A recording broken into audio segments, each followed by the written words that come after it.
When famous pianist Pierce told simple woman Hadley to play piano as a joke, he expected humiliation. What happened next shocked everyone in that elegant concert hall. The golden chandeliers cast warm light across the polished marble floors of the prestigious concert hall. Crystal glasses clinked softly as distinguished guests in evening were mingled before the evening's performance. Pierce Whitmore adjusted his silk bow tie, his silver hair perfectly styled. At 52, he commanded respect wherever classical music was appreciated. Tonight's recital would be another triumph, another standing ovation to add to his collection. "Mr. Whitmore, everything's prepared for your performance," came a soft voice behind him. He turned to see a young woman in simple work clothes, cream-colored sweater, modest gray skirt, blonde hair pulled back in a practical ponytail. Her name tag read Hadley. "Thank you," Pierce replied dismissively, barely glancing at her. Hadley quietly moved between the guests, ensuring water glasses were filled and programs were distributed. She worked at the concert hall for 3 years. She loved these evenings, though she always remained invisible. Something about the music that filled these walls stirred her soul in ways she couldn't explain. Pierce noticed her as she carefully polished a smudge from the piano surface. Her touch was gentle, reverent, almost as if the instrument were sacred to her. "Careful there," he said with a condescending smile. "That piano is worth more than most people's houses." The lights dimmed, and Pierce walked confidently toward the stage. His fingers danced across the keys with the precision of a master craftsman. Chopin's Ballade No. 1 flowed from the piano like liquid gold. The audience sat mesmerized. From her position near the back wall, Hadley closed her eyes and let the music wash over her. She knew this piece. Every crescendo, every delicate passage. Her fingers moved unconsciously, following along. She'd listened to this ballade hundreds of times, studying every recording she could find. Pierce finished to thunderous applause. As he acknowledged the ovation, his eyes found Hadley. An idea began forming, a way to remind everyone of the natural order of things, of who belonged in this rarefied world and who didn't. "Ladies and gentlemen," he said, gesturing toward the back, "I notice we have an attentive audience member who seems particularly moved by tonight's performance. You there, the young lady in the gray skirt. Do you play piano?" Hadley's heart hammered. "A little." Pierce's smile widened. "Well, then surely someone with such obvious appreciation for Chopin wouldn't mind demonstrating for our distinguished guests."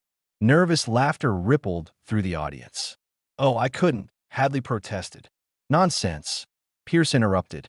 "Music is for everyone, isn't it?" The trap was perfectly set. Hadley took a deep breath and stepped forward. The clicking of her simple flats on the marble floor echoed through the suddenly silent hall. "What would you like to attempt?" Pierce asked. "Perhaps Twinkle, Twinkle, Little Star?" The audience chuckled at his condescension. "Actually," she said quietly, "I was thinking of Chopin's Ballade No. 1 in G minor." The laughter stopped abruptly. Pierce's smile faltered. "My dear girl, that's one of the most challenging pieces in the repertoire." "I know what it requires," Hadley interrupted softly, settling onto the bench. Pierce laughed. "Well, by all means, let's see what you can do." Hadley closed her eyes for a moment. She opened them, looked out at the sea of faces, and began to play. The first notes rang out clear and true, and Pierce's confident smirk began to fade. These weren't the tentative notes of an amateur. They carried the confidence of deep understanding. As Hadley moved into the ballade's first major theme, her playing revealed layers of interpretation that even surprised Pierce. The audience sat transfixed. She wasn't just playing notes. She was telling a story. Each phrase spoke of longing, of dreams deferred, of beauty found in unexpected places. Pierce found himself actually listening. Against his will, he was being drawn into her interpretation. How was this possible? As she approached the final section, tears began to flow down her cheeks, but her playing never wavered. The emotion made her interpretation more powerful, more authentic. Some guests found themselves moved to tears. As the last chord faded, silence filled the hall. Then, slowly, Mrs. Henderson rose to her feet, her eyes bright with tears as she began to clap. One by one, the entire audience stood, their ovation thunderous. Pierce remained motionless, staring at Hadley. The woman he dismissed as simple staff had just delivered one of the most moving performances he'd ever witnessed. "How long have you been playing?" he asked quietly. "Since I was 7, Hadley replied. "My father taught me. He was a pianist too, but he never had opportunities like this." Pierce felt something crack inside his chest. "I owe you an apology. What I did tonight was inexcusable." "You don't owe me anything," Hadley said. "Music doesn't belong to any of us. It belongs to everyone who feels it. Would you consider playing the second half of tonight's program?" The audience encouraged her. Hadley chose Chopin's Nocturne in E-flat major. As she began to play, the hall once again filled with magic. Pierce listened with growing amazement and genuine admiration. When the final note faded, he took Hadley's hand. "Tonight you've witnessed something rare," he announced. Hadley has reminded us all that music isn't about pedigree or prestige. It's about the courage to share what lives in your heart. 6 months later, Hadley walked across the same marble floors, but everything had changed. Tonight, her name was printed on the program. Hadley Morrison, piano. Pierce had established a scholarship fund for undiscovered talent. As Hadley took her place at the piano, she thought about the journey that had brought her here.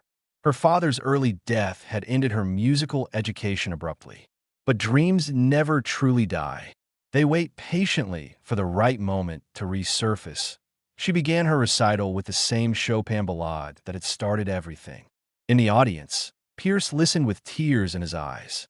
Hadley had taught him that music's greatest power came from its ability to connect human hearts. As the final notes rang out, one truth echoed through the hall. Sometimes the most beautiful music comes from the most unexpected places, played by hands that have known both struggle and hope.